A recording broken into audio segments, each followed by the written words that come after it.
alustame seda tundi taas Jeesuse Kristuse nimel ja täna saame kõva häälega välja öelda kohe, et Kristus on üles tõusnud. Ta on tõesti üles tõusnud. Nii et see on rõõmu põhjus, see on tänu põhjus ja see on üks ilus päev. Ja ma arvan, et me oleme rõõmsad selle üle, et võime täna siin olla. Mattiuse evangeeliumist loeme Jeesuse üles tõusmisest.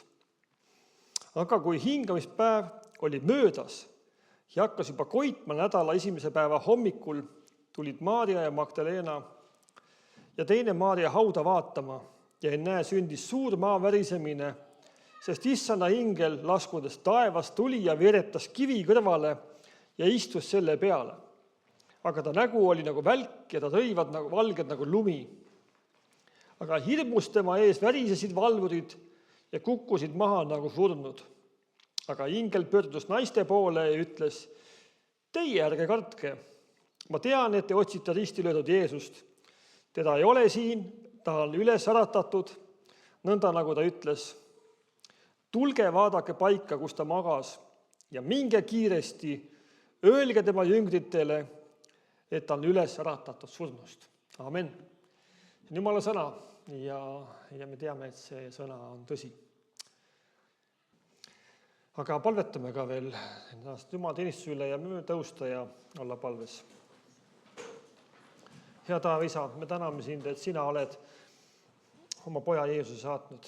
Isa, me täname, et me tänase päeval võime tulla rõõmsalt kokku Jumala lastena, nendena, kes usuvad seda, et issand Jeesus Kristus, sa oled üles tõusnud. See haud on tühi, issand, ja sa elad. Issand, me oleme seda kogenud, me oleme sinuga kohtunud ja me näeme seda igal päeval, et sa teed oma head tööd meie juures. Tänu, issand, et sa tänasel päeval hakkame oma püha vaimu läbi meie keskel siin. Issand, pane sellele inimlikule osale oma taevane osa juurde ja puuduta meid oma püha vaimu läbi kõiki. Issand, me täname tõesti sind südamest, et sa oled meie keskel siin. Õnnista oma kogudust, õnnista igat üksikust tulnud. Õnnista neid ka armsad, kes pole saanud sulla siia, kuigi on tahtnud tulla, kelle tervise pärast, kes vanaduse tõttu on eemale jäänud. Sa näed need põhjused mitmed, aga issand, me tahame neid su kätte usaldada. Jeesus, tänu sulle, et sa oled meie juures siin ja teema head tööd jätkuvalt meie juures. Sinu nimel on kiitus ja austus, ülistus igavesti. Amen. Amen. Me võime istuda ja me laulame ühiselt ühe laulu koos ja pärast seda kuuleme veel muusikapala.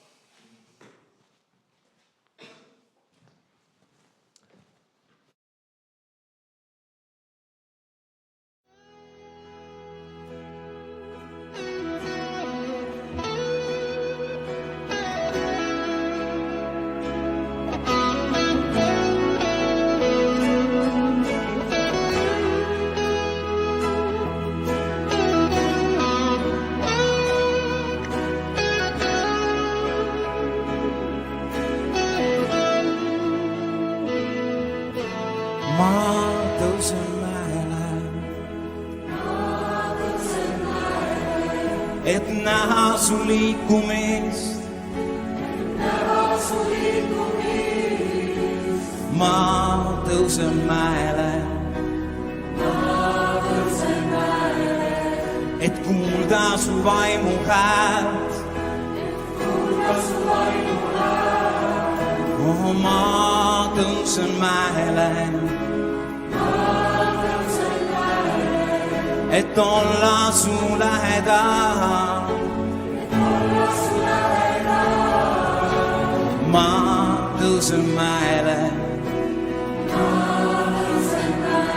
Et hüüda su poole. Ma tõusen mäele. Ma tõusen mäele. Et näha su liikumist.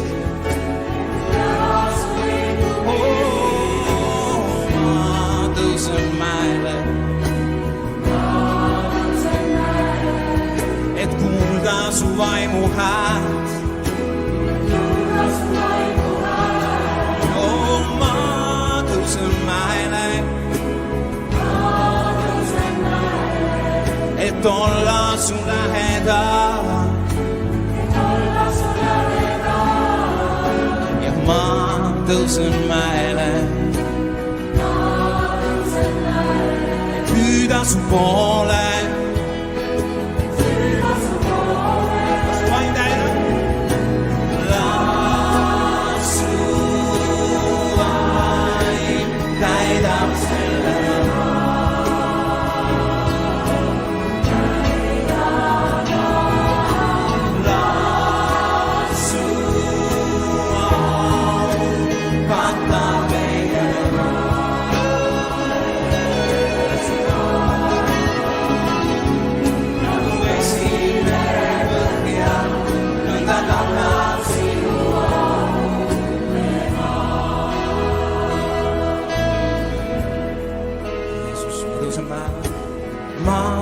Tõusen mäele,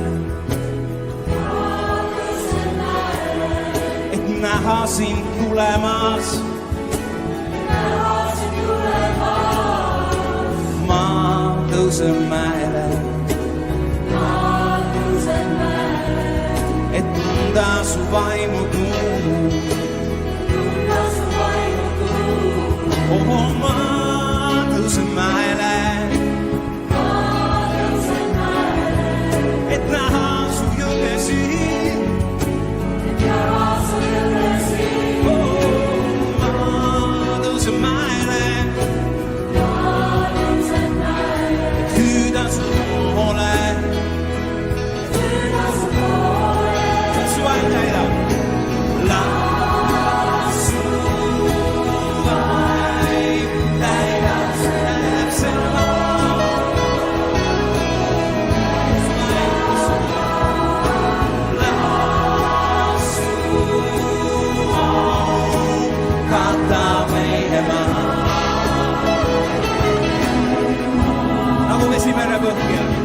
Nagu vesi mere põhja, nõnda katab sinu au me maa.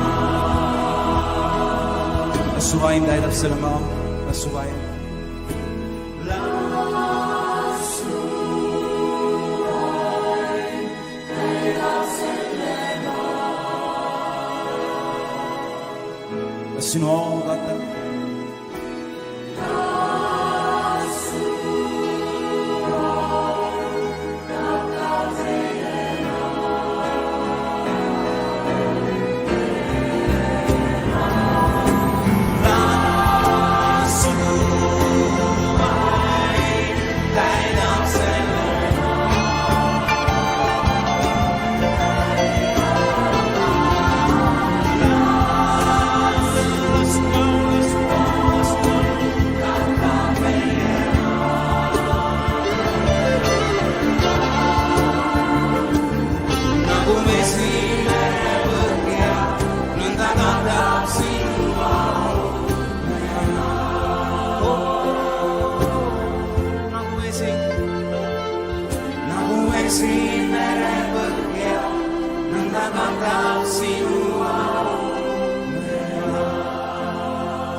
Aga oleme Jumala sõna juures ja täna, no kus me saame mööda minna tänase päeva sündmustest, sest et see on nii oluline teema, Jeesuse ülestõusmine, et ütleme, et siin ongi nagu kiriku aastas nagu 3 tähtsat päeva. Üks on Jeesuse sündimine, Jeesuse ülestõusmine ja 4 püha, kus kogudus sai rajatud. Muidugi võiks veel päevi leida siia enne risti surm on ka, aga Kristuse risti surm ei ole nii oluline kui ülestõusmine. Ja seepärast me oleme täna väga rõõmsad koos ja tähistame seda päeva ühiselt. Lugesime alguses Matteuse evangeeliumi järgi seda sündmust, aga kes me oleme piiblit lugenud, teame, et siin on 4 lugu tegelikult sees, 4 erinevat varianti. Kunagi mu üks hea tuttav otsustas ka hakata piiblit lugema ja alustas siis Uuest Testamendist.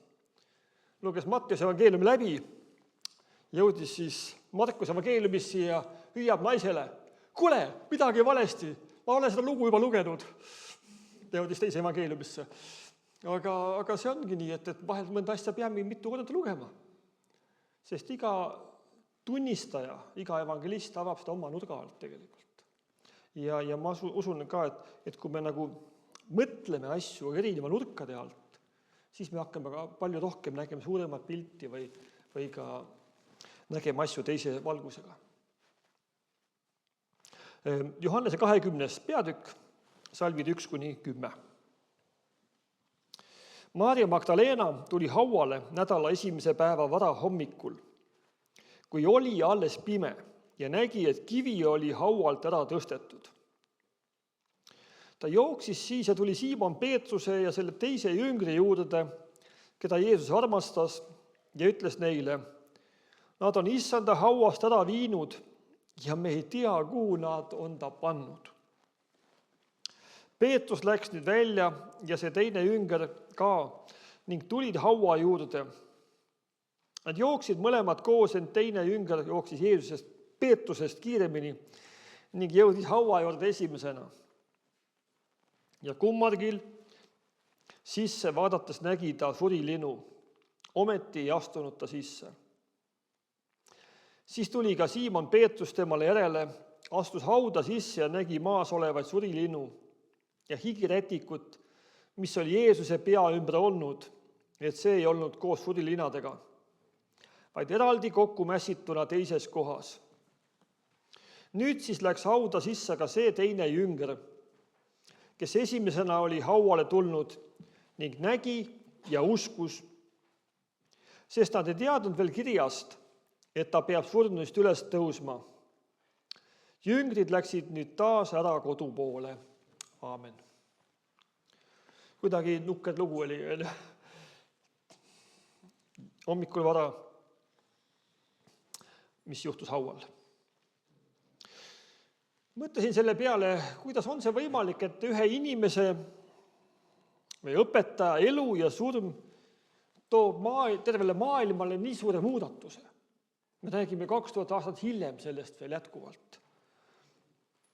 Ja selle isiku elu ja surm on maailma teinud palju ilusamaks ja paremaks paigaks.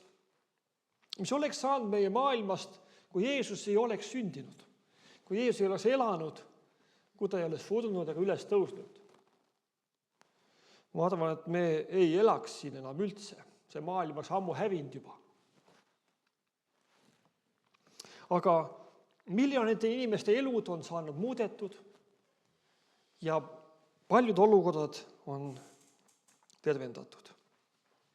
Lootusetus on kadunud ja paljud on läinud oma elu eesmärgi. Ja see on kõik tänu sellele, et Jeesus tõusis hauast ülesse, ta äratati ülesse. Kui lugeda neid lugusid erinevatest evangeeliumitest ja kui on aega, miks mitte lugeda need kõiki 4 lugu tegelikult uuesti üle, me näeme, et need on kõik nagu pisut erinevad, aga nendes sündmustes on nii palju arusaamatut. Jüngrid ei saanud aru, mis juhtub, mis toimus. Ja raske hauakivi on ära veeretatud eest ja kadunuke on ära kadunud ja see ei ole midagi sellist väga erilist ka tegelikult. See ikka juhtub nii, mõni võtab haua lahti, kaevab välja või viiakse kabelist ära näiteks.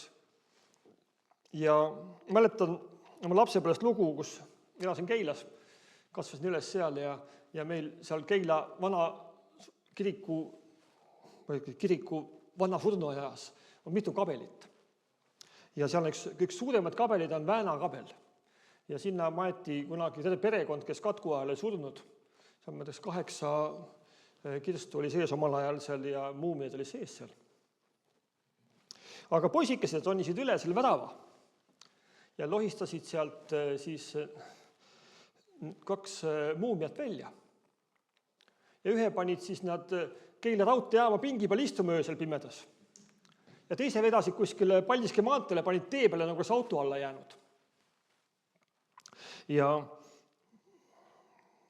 ja selline lugu juhtus. Nad olid kadunud, aga ma usun, et nende muumiate kadumine sealt kabelist ei toonud kellegi ellu erilist muudatust, kui siis ainult nende poiste ellu, kes selle vigu tegid. Aga neil läks ka kehvasti. Kui me läheks oma lähedase hauale ja avastaks ühel hetkel, et teda ei olegi seal, kuigi ta alles me matsime, siis esimene mõte meil tekiks, kes ta ära viis, kes ta ära varastas. Me ei küsiks võib-olla seda küsimust, miks ta ära varastati, vaid kes ta võttis. Maarja kahtlustas aednikku. Kui Jeesus talle ilmub ja ta ei tunne teda ära, siis ütleb, arvab aedniku olevat, kui sina tema ära võtsid, ma toon ta ise tagasi, ütle, kus sa panid ta. Ja tolle aja kõige võimsama sõjaväe sõdurid, Rooma sõdurid, valvavad hauda kinni pitseeritud kivi, pandud kinni, keegi seda ei muudaks, seda otsust, mis on tehtud. Ja terve väesalk relvadega valvavad ja mõtle, tuleb ingel ja Jeesus tõuseb ülesse, vedetab kivi ära sealt eest ja tuleb välja. Ja siis minnakse küla peale rääkima lugu. Tead, meie valvasime kivi, me jäime nii raskelt magama, jüngrid tulid ja varastasid ära. Uskumatu. Uskumatu lugu ikka enne. Kes usub sellist juttu? Et kõige võimsama sõjaväe sõdurite juurest sa lähed, siis suud kivi ära veedetama veel, mida ei jaksa liigutadagi enne. Ja siis varastad ära ka veel kadunukase. See oli kuidagi, hakkas see levima see jutt, et võib-olla tõesti juhtus niimoodi, kõike võib juhtuda. Aga see, et Jeesus üles tõusis, seda nagu ei taheta uskuda. Inimesed püüavad olukordi lahti mõtestada oma piiratud arusaamisega. Ja vahel meiega oma elus näeme olukordi, mis nagu me ei oska seletada, kas üleloomulikult kuidagi juhtuvad või midagi, ja siis me ütleme, see oli juhus ja see oli, vedas mul ja mis iganes, aga me püüame nagu seletada siis asju välja, mida me ei oska nagu inimlikult lahti mõtestada. Kuidas on võimalik, et keegi tõuseb surnust ülesse? Seda polnud ju ennem juhtunud. Tegelikult oli juhtunud enne. Laatsarus ärkas ülesse. Ja Naini küla linna noormees oli ka, keda Jeesus peatas rongkäigu ja ütles, et tõuse ülesse. Aga nemad ei jäänud ellu. Nad suri ikka ühel päeval ära ikkagi. Aga me unustame tihti ära, et maailm on palju suurem, kui me tegelikult oma inimlikkuses suudame tegelikult tajuda ja seletada. Kui palju on seda, mida teadlased pidada avastavad, mida me, lugesin hiljuti uudistus, kus avastati uus värvitoon, mis on selline toon, mida ainult 5 inimest on maailmas näinud.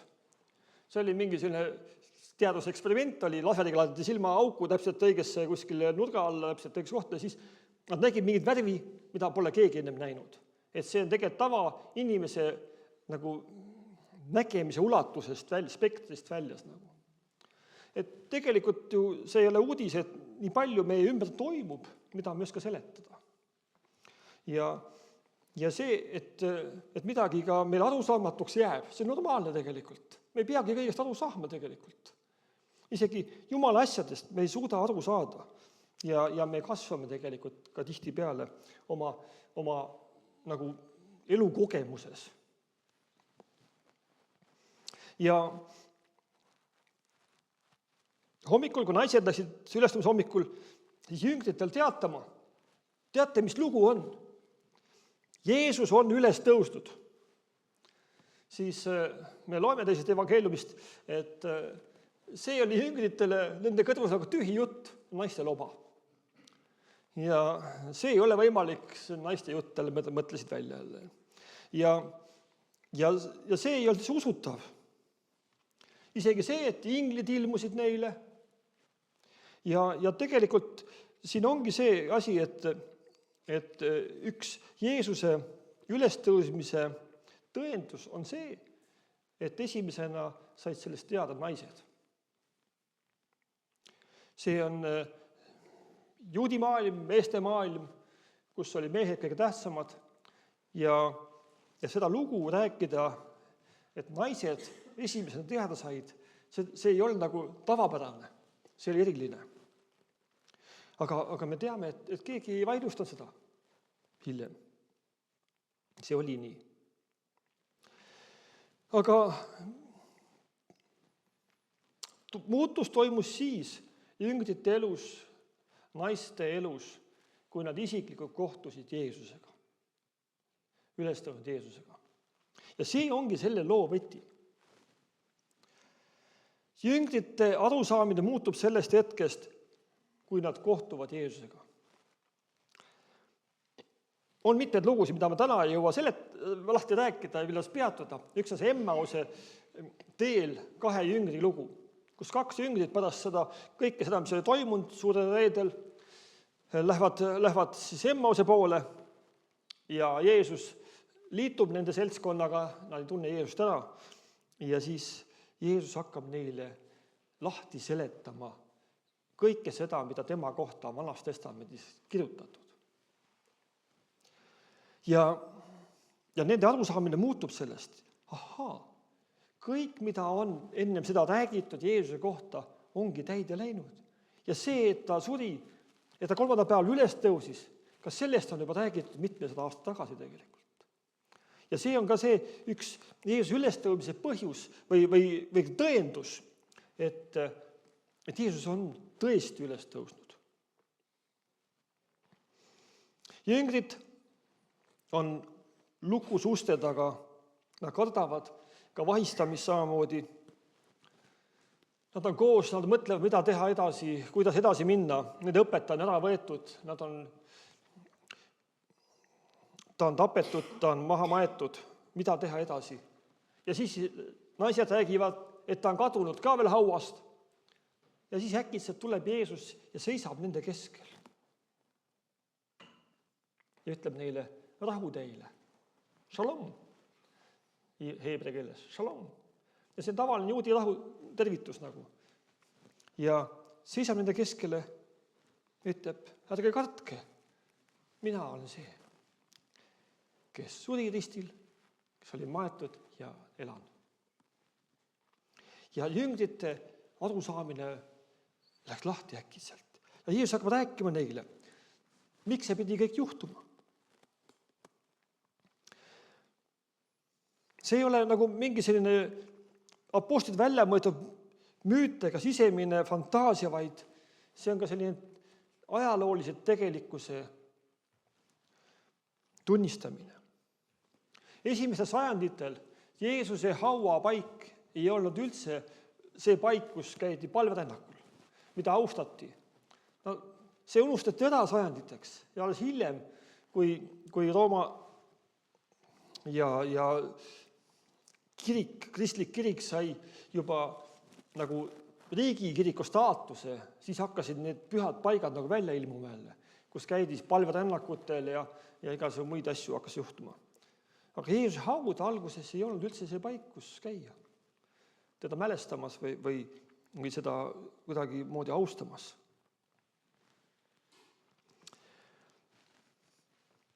Samuti, mis muutus Jeesuse ülestõusmise järgselt, on hingamispäeva pidamine juutide tavas. Juutidel on 7 päeva ja 7. päeva oli hingamispäev ja see sabatipäev ja see laupäev tegelikult.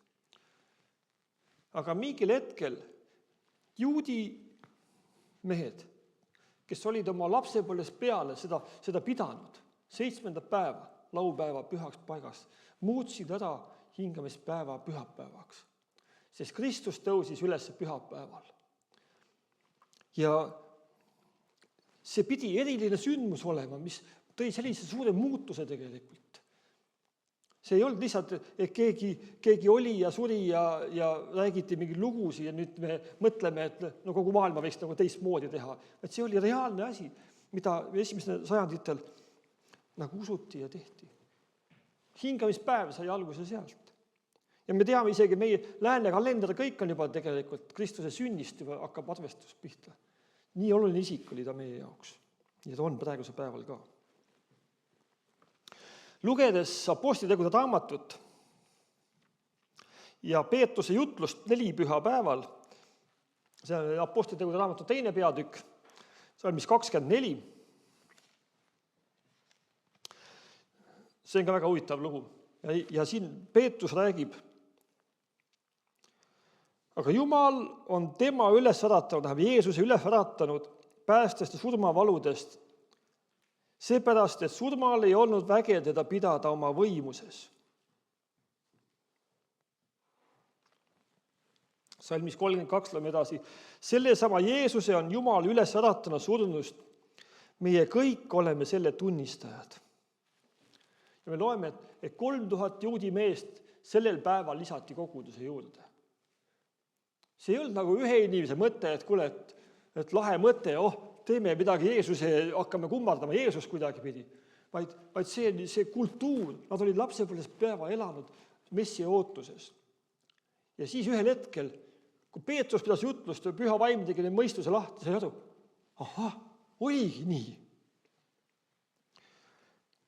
Need olid mehed, kes said aru, et ka nemad olid olnud Jeesuse surma osalised tegelikult. Nad olid nagu hukka mõistud Jeesus. Võib-olla olid ka mõni seal rahva seas, kui Pilatus küsis, mis me teeme Jeesusega, ütles, et lööme risti ja hüüdsid võib-olla kaasa. Ja ühel hetkel sai aru, et see oli vale otsus. Me oleme Messia kogemata risti löönud. Ja nad küsivad Peetruselt, mida me peame tegema, mehed, vennad, nüüd selles olukorras? Jama korraldasime. Ja Peetrus ütleb neile, parandage meelt ja igaüks teist lasku ristida Jeesuse Kristuse nimesse oma pattude andeks saamiseks ning siis te saate Püha Vaimu anni. Sest see tõotus on antud teile ja teie lastele ning kõikidele, kes on eemal, keda iganes Jumal meie issand enese juurde kutsub. Ja see on nii huvitav.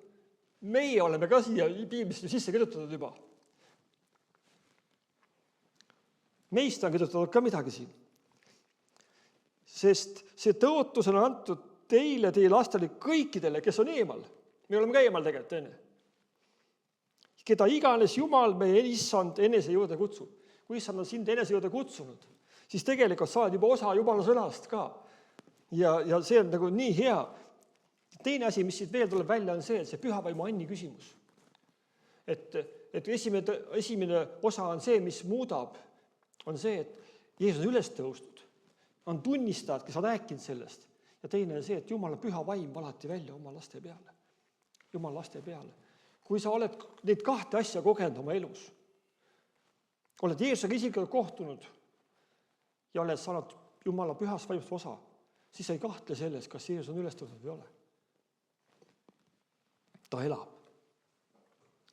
Me võime käia Jeruusalemma Kristuse tühja hauda vaatamas, aga see ei muuda meid. Seal ei ole kedagi. Ma olen mitu korda käinud vaatamas. Pole Jeesus tagasi tulnud ootud. Jeesus on üles tõusnud. Aga meil tuleb uskuda nende inimeste tunnistusi, kes olid selle pealt nägijad. Me teame, juudi kultuuris on see tunnistamise küsimus nii oluline. Neile alguses oligi see suuline pärimus tegelikult. Olid eraldi valitud inimesed, kes olid valitud tunnistajaks. Nemad nägid, tule räägi, tänasel pühaval ütleme Leale, sina nägi, mis juhtus, tule räägi sina nüüd. Ja kui me loeme näiteks Markuse evangeeliumit, siis Markuse evangeelium on puhtalt tunnistaja pealt nägemine, või tunnistaja kõrvalt nägemise kirjeldus tegelikult. Teised on nagu rohkem pannud materjali juurde, aga Markuse evangeelium räägib täpselt ainult konkreetselt sellest. Ja nüüd juhtus see, ja siis tuli see, ja siis tuli nii, ja siis me läksime sinna, ja siis juhtus too. Täpselt nagu tunnistuse pealt nägija. Ja selles mõttes meil, ja keegi seda tunnistust ei pannud algsajanditel kahtluse alla. See kirjalik Uus Testament tuli alles hiljem, aga tunnistaja roll oli see, ta oli valitud ja usaldatud selleks, et ta rääkis sellest, mis ta nägi, mis ta koges ja mis juhtus. Kui üks põhjapanevama tunnistusi ülestõudmiste kirjas 1. Korintuse raamatus 15. peatükis. Päris pikk lõik tegelikult ja seda võite ka kodus lugeda, kus apostel Paulus Korintuse kristlastele räägib päris pikalt surnute ülestõusmise tähendusest, Kristuse surnust ülestõusmise tähendusest ja räägib ka meie ülestõusmisest, kui me oleme Kristuse koos elanud. Me matustele tihtipealt tsiteerime seda Korintuse kirja 15. peatüki ja see, et see kadu peab riietuma kadumatusega, surelik riietuma surematusega ja see on meile tuttavad kirjakohad. Aga kui lugeda tervet seal peatükki, siis me näeme, et kui põhjalikult Paulus käsitleb tegelikult Kristuse surma ja ülestõusmise küsimust. Ja tundub ka, et siia on kirja pandud ka algkoguduse usutunnistus tegelikult. Näiteks, kui lugeda salmist 3-8, Paulus ütleb, ma olen teile ju kõigepealt edasi andnud seda, mida ma ka ise olen vastu võtnud. Et Kristus suri meie pattude eest, nagu on kirjutatud pühades kirjades. Ja et ta maeti maha ja äratati 3. päeval üles pühade kirjade järgi. Ja ta näitas ennast Keefasele, seejärel neile 12, seejärel näitas ta ennast ühtaegu enam kui 500 vennale, kellest enamik on veel praegugi elus. Mõned aga on läinud magama. Siis näitas ta ennast Jaakobusele, seejärel kõigile apostlitele, aga kõige viimaks näitas ta ennast ka minule kui äbarikule. Mina ju olen apostlite seas kõige väiksem, see, keda ei kõlba hüütagi apostliks, sest ma olen taga kiusanud Jumala kogudust. Siin apostel Paulus kirjutab tunnistajatest, kes on kohtunud üles tõusnud issandaga.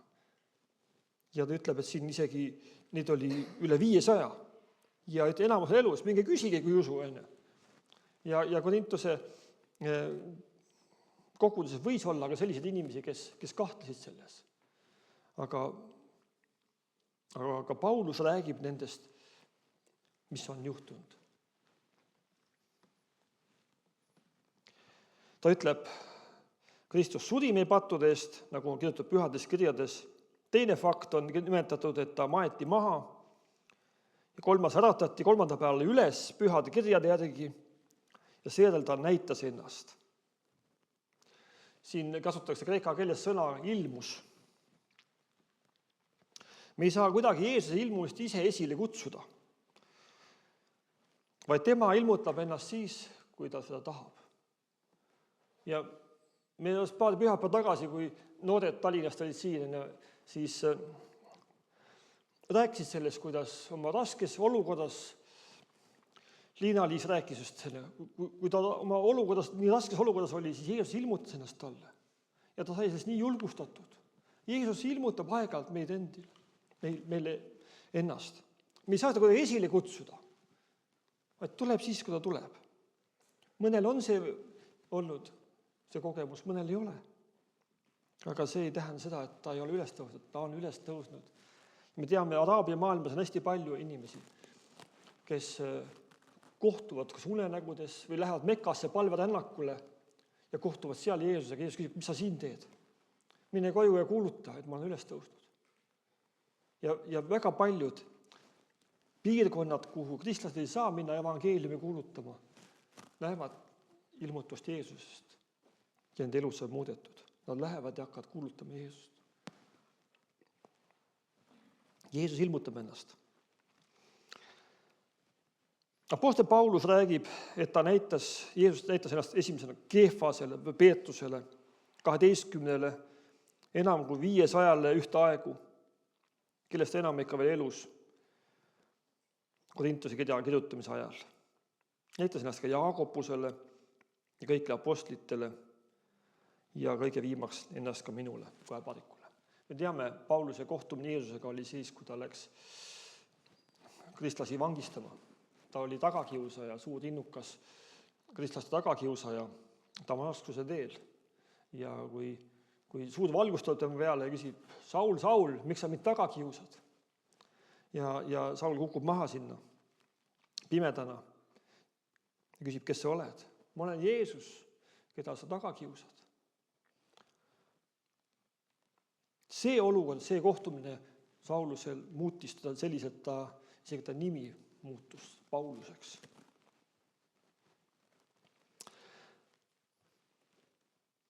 Apostel Paulus ütleb Korintuse kirjas siin 15. peatükis salmis 13.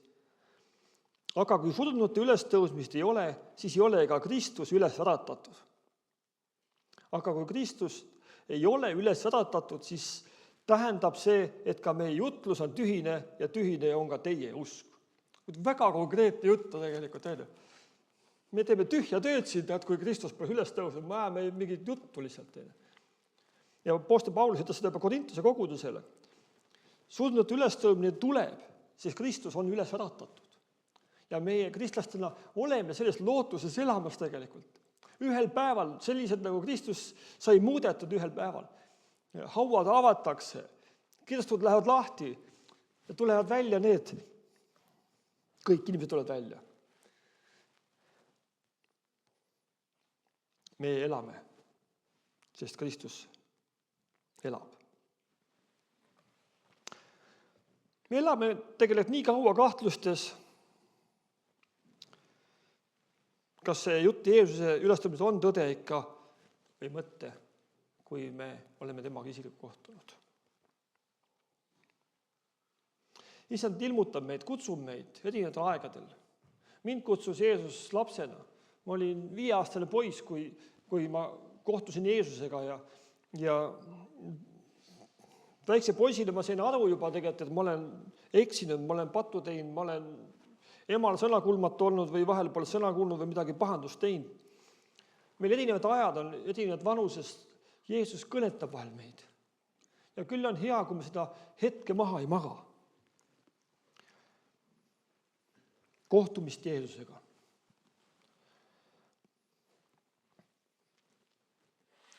Meie elus toimub siis suur muudatus. Me ei ole enam uskmatud ega täis kahtlusi, vaid me teame, et meie issand elab ja meie elame ka. Kord samal kombel ärkame ka meie ülesse.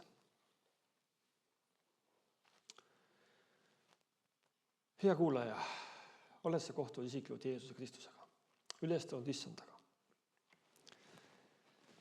Täna on see võimalus taas tulla tema juurde ja öelda talle lihtne palve. Issand, siin ma olen, selline nagu ma olen. Ma usun, et sa oled surnud minu eest ristil. Anna mulle andeks mu eksimused ja patud. Tule mu südamesse elama elu issandana. Ma usun, et sa elad ja ma tahan koos sinuga elada.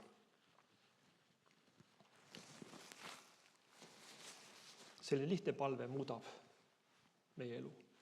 Me ei pea midagi erilist tegema, vaid tunnistama koos paljude tunnistajatega. Jah, ma usun seda, mida Jumala sõna räägib. Ma usun seda, et Jeesus elab. Ma usun seda, et ta armastab sind ja mind. Ja tahab meid kaasa viia selle rõõmsal eluteel, mis läheb vahel ka raskustest läbi. Aga me teame, et meie eesmärk ei ole mitte kuidagi moodi surmani vastu pidada, vaid meie eesmärk on jõuda igavesse nägemisse issand Jeesuse Kristusega koos. See me lootus, see me rõõm. Ja sinnapoole me suundume ja sinnapoole me pürgime. Olge õnnistatud, olge julged. Ja issand, olgu meid saatmas igal päeval ja vadrimas ja kaitsmas ja ärgme ole need kahtlejad, kes mõtleme selle peale, et kus küll Jeesus on, kes ta ära varastas. Ei varasta keegi ära, Jumal äratas ta üles. Nii et rõõmsat ülestamispühi teile. Koos Jeesusega. Lähme edasi. Amen.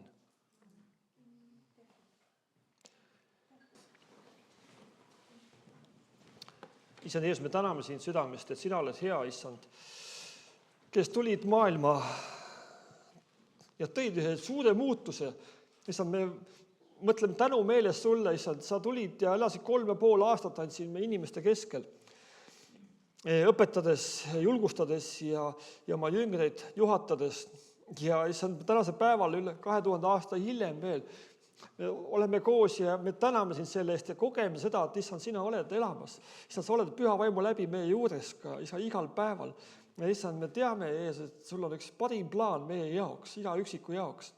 Ja issand, me tõesti täname, et me tänase päeval oleme taas sinuga kohtunud siin paigas.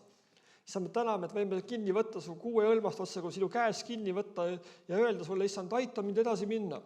Issand, ma tahan koos sinuga edasi minna, sest sina elad, issand, mina tahan ka olla nende seas, kes jäävad elama, kes jäävad igavesti sinu juurde, issand. Jeesus, me täname sind selle eest, mida sina teed meie juures, issand, ja meie koguduse keskel, meie linnas, meie maal ja meie maailmas. Tänu, et sa oled armuaega kinkinud meil veel, issand, võime Jumala kodadesse tulla. Ja tuletada meelde seda, issand, kuidas see asi on olnud, mis kirjas on kirjas olnud, aga issand, tuletada ja julgustada üksteist ka selles osas, et issand, et sina elad, issand, sinuga koos on palju parem elada kui ilma sinuta. Ja issand, me tahame kutsuda ka teisi. Tulge ka ja proovige, et issand, Jeesus on hea. Issand, tänu, et sa kuuled ka meie lihtsaid palveid, issand, sa kuuled meie lihtsad õhkamisi ka. Issand, sina tervendad meid, issand, sina julgustad meid, sina tõstad välja meid keerulistest olukordadest. Sina kingid lahendusi, issand, sina kingid meil häid mõtteid. Issand, sina annad jõudu ja julgust ja tarkust ja kõike, mida me vajame igaks päevaks. Issand, aga me tahame tõesti jätkata seda head teed koos sinuga. Issand, tänu sulle, et sa oled üles tõusnud, issand. Issand, me tahame olla ka sinu tunnistajad, kes julgesti tunnistavad seda, et sina elad. Me oleme sind kohanud, me issand oleme sind kogenud ja issand, me kogeme seda igal päeval. Jeesus, au ja kiitus olgu sinu nimele. Issand, täname sind tõesti tänase päeva ees ka nende armsate muusikahelides, mida me oleme kuulnud, issand, õnnistada rohkelt ka Maiet ja Mariannet ja Marjut ja issand, nende laulmis ka jätkuvalt, Jeesus, tänu sulle, et sina oled imelised annid kinkinud ja issand, sina soovid, et me neid ande kasutaks sinu riigis, sinu ülistuseks ja austuseks. Jeesus, me täname sind tõesti. Sa kuuled meie palveid. Näed ka neid palveid, mis me südametes on, mida me pole ka välja nimetanud, aga issand, tänu sulle, et sa vastad neile ka oma tarkust mööda. Au ja kiitus olgu sinu nimel, issand, aitäh sulle. Sina elad. Amen. Amen. Me võime istuda. Võtaks veel. Nii, et ma lubasin tund aega tennistust täna, meile 5 minutit jäänud veel. Me oleme graafikus täitsa. Aga teatud osas nii palju, et meil on kogudusega see aasta pidamata täiskogu koosolek ja kuulutame välja, et see on järgmine kuu, 4. mail, see on 6. püha. Koguduse liikmetel eriline meeltuletus ja üleskutse, tulge kohale. Meie juhatuse ametiaeg on täis saamas. Nii et me peame uue juhatuse valima, naabre kogudus juba tegi seda, meie kogudus tegemata veel, aga